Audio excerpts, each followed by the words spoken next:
Captain of the ship film industry के अंदर किसको कहा जाता है? डायरेक्टर को कहा जाता है। डायरेक्टर जो होता है ना, एक फिल्म का, एक पिक्चर का, एक मूवी का माई बाप होता है।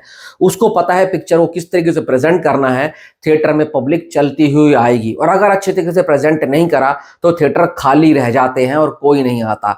डायरेक्टर के हाथ में फिल्म की कमान होती है, जितने अच्छे तरीके से कमान को खींचेगा वो भाई साहब फिल्म को अच्छा बनाएगी। जितनी मेहनत डायरेक्टर करेगा ना, उतना ज्यादा फिल्म जो है कमाएगी। कई बार अच्छी फिल्में बनती हैं पर पब्लिक नहीं देखने आती है।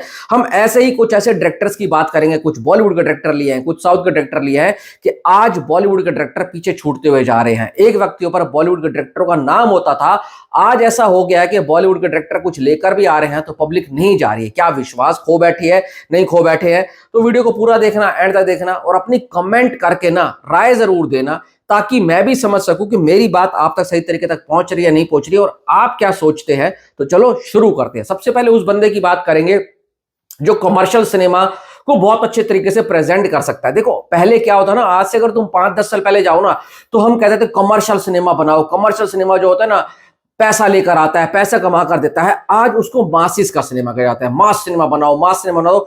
वक्त बदला है, नाम बदला है, सिनेमा बनाने का स्टाइल आज भी नहीं बदला है। तो रोहित शेट्टी की बात कर रहा हूं। रोहित शेट्टी एक वक्त के ऊपर ऐसा डायरेक्टर था, अगर किसी एक्टर की लुटिया डूबी हुई है, वो नहीं चल पा रहा है ना, तो रोहित शेट्टी को बोलता था भाई मेरे साथ फिल्म बना ले, ताकि मेरा जो रुका हुआ करियर है, जो डूबा हुआ करियर है, वो पटरी के ऊपर आ जाए और स्मूथ चल पड़े। ऐसा बहुत बार हुआ है। इस बंदे ने, अजय देवगन, करियर को बहुत आगे तक लेकर गया है।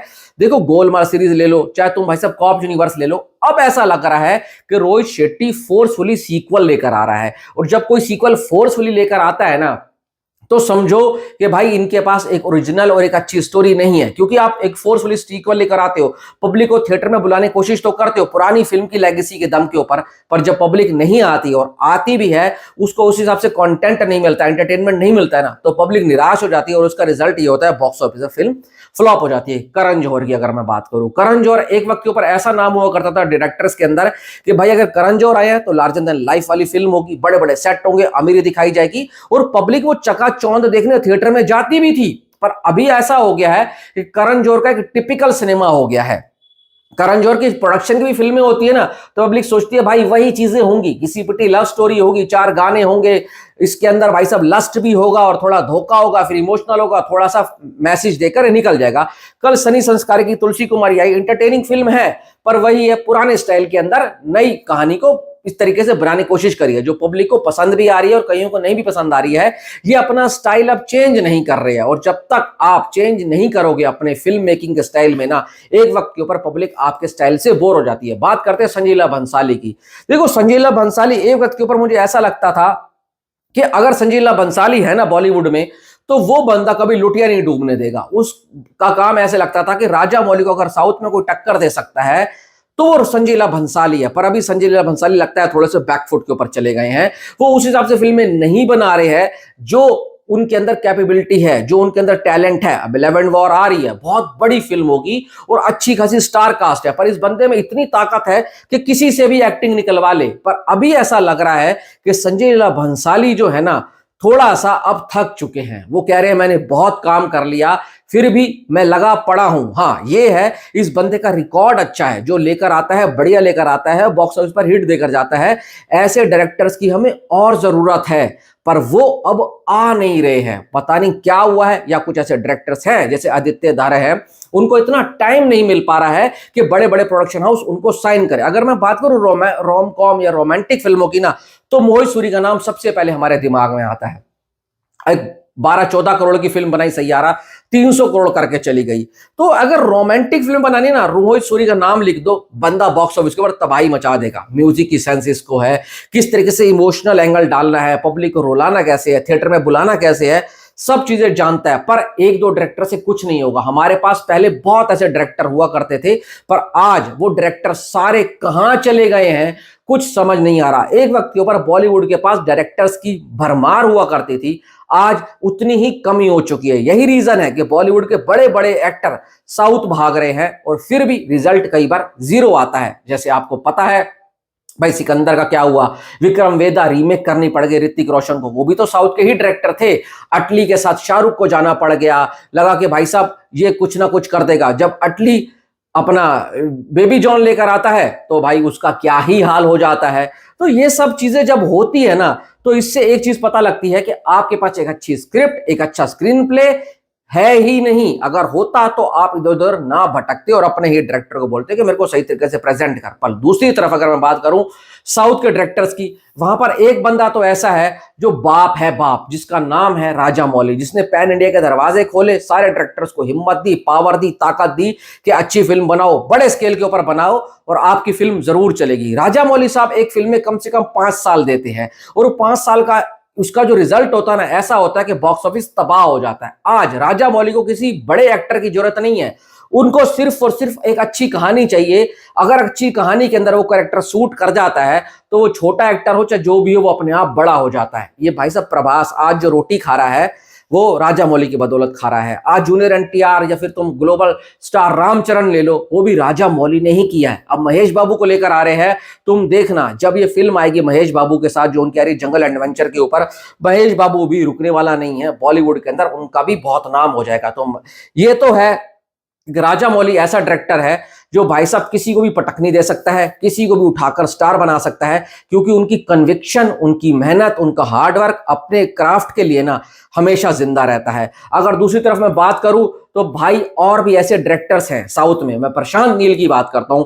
अब आपको डार्क सिनेमा बनाना है, आपको एक गैंगस्टर सिनेमा बनाना है, तो प्रशांत नील का जो है ना, सब चीजें उनके दिमाग में आ जाती हैं। देखो केजीएफ ले लो, केजीएफ 2 ले लो, फिर सलार ले लो, सलार 2 भी आनी है, एनटीआर के साथ ड्रैगन आनी है। तो ऐसी फिल्में जब आती हैं तो इसका एक पैटर्न है जिसमें भाई साहब प्रशांत नील माहिर है। यही रीजन है कि प्रशांत नील की बॉलीवुड के अंदर यानी कि हिंदी बेल्ट के अंदर एक अलग कल्ट फैन बेस बन चुका है। चाहे वो किसको भी लेकर आ जाएंगे तो लोग कहते हैं भाई डायरेक्टेड बाय प्रशांत नील, हम थिएटर जाएंगे जाएंगे। अब तुम जिस दिन देखना सलार 2 आएगी या ड्रैगन आएगी ना, या फिर देख लेना केजीएफ चैप्टर 3 आएगी ना, ये बंदा अपने दम के ऊपर थिएटर के अंदर ना भाई साहब भीड़ लगा देगा और फाड़ देगा। अगर तीसरे डायरेक्टर की कोई मैं बात करूं, ये बंदा पुष्पा वाला है। इसने भाई साहब पुष्पा बनाई और उसके बाद क्या ही हुआ आपको पता है। सुकुमार सर की बात कर रहा हूं। पुष्पा 2 बॉलीवुड के अंदर ऐसी तगड़ी फिल्म बन गई, 830 करोड़ करके गई थी।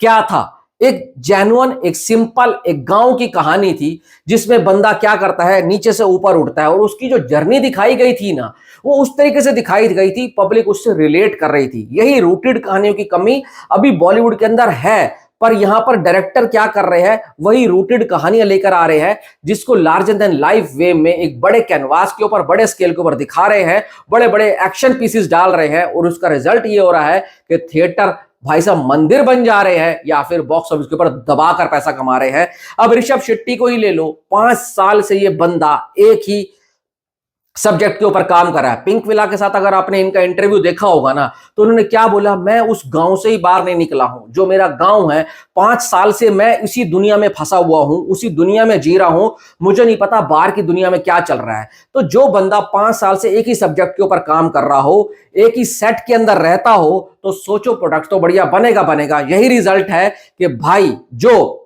कांतारा चैप्टर 1 आई है, आज पब्लिक को इतनी पसंद आ रही है। वो कहां से आ रहा है, क्योंकि वो सोच रहे हैं। उन्होंने इंटरव्यू में बोला भी सही कि मैं रजनीकांत सर, मैं कमल हसन, राजा मौली, इन सबको देख देख कर बड़ा हुआ हूं, वो मेरे ऑल टाइम इंस्पिरेशन है, ऑल टाइम आइडल है। तो उन्होंने देखा है अपने आइडल की ही राह के ऊपर चल रहे हैं और यही रीजन है आज Rishab Shetty as a director, as a actor इतनी डिमांड हो चुकी है। वैसे और भी डायरेक्टर है, जैसे अटली है, अटली अभी अपने पैन इंडिया में पैर पसार रहे हैं। अगली फिल्म उनकी अल्लू अर्जुन के साथ आ रही है, शाहरुख के साथ वो बना चुकी है, सलमान को भी वादा किया था पर वो वादा तोड़ दिया। लोकेश कनगराज मेरे फेवरेट डायरेक्टर है, पर कूली में उस तरीके से वो नहीं कर पाए जो पब्लिक को उनसे उम्मीदें थी। वैसे तो भाई संदीप रेड्डी वांगा भी हैं, संदीप रेड्डी वांगा ने तो भाई बॉलीवुड को बहुत कुछ दिया। रणबीर कपूर को एक सुपरस्टार बनाने में उनका बहुत बड़ा हाथ है, जो शाहिद कपूर के करियर की बेस्ट परफॉर्मेंस और बेस्ट फिल्म निकालने में उनका हाथ है। अगली फिल्म स्पिरिट आएगी तो तुम देख रहे हो प्रभास का एक अलग अवतार दिखाएगा।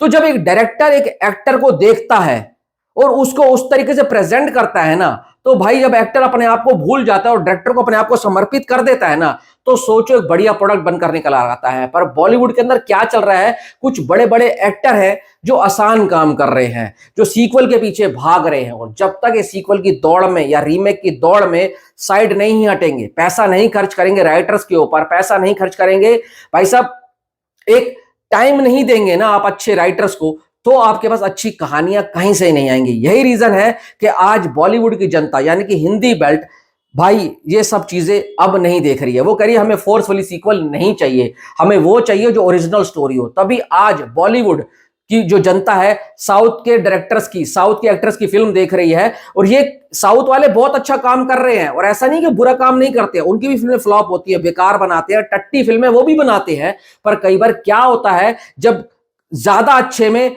और कम अच्छे में देखना हो ना, तो फिर कौन सा देखा जाता है, या तुम ये कह सकते हो ज्यादा बुरे में कम बुरा कौन है, वो वाली बात हो जाती है। साउथ के डायरेक्टर अभी सही राह पर निकले हुए हैं, थोड़ा हिंदुस्तानी कल्चर, भारतीय कल्चर से रिलेटेड फिल्में बनाते हैं ना, तब पब्लिक उनको देखने जाती है। और हमारे बॉलीवुड डायरेक्टर क्या कर रहे हैं, भाग रहे हैं वेस्टर्न की तरफ, उस कल्चर को अडॉप्ट कर रहे हैं, और यही रीजन है कि आज जनता इनको नकार रही है। तो आप बताओ कौन से वो ऐसे डायरेक्टर हो सकते हैं जो बेस्ट है, जो मैंने बताया है, आपके कौन से डायरेक्टर बेस्ट है, साउथ वाले या बॉलीवुड वाले? Thanks for watching.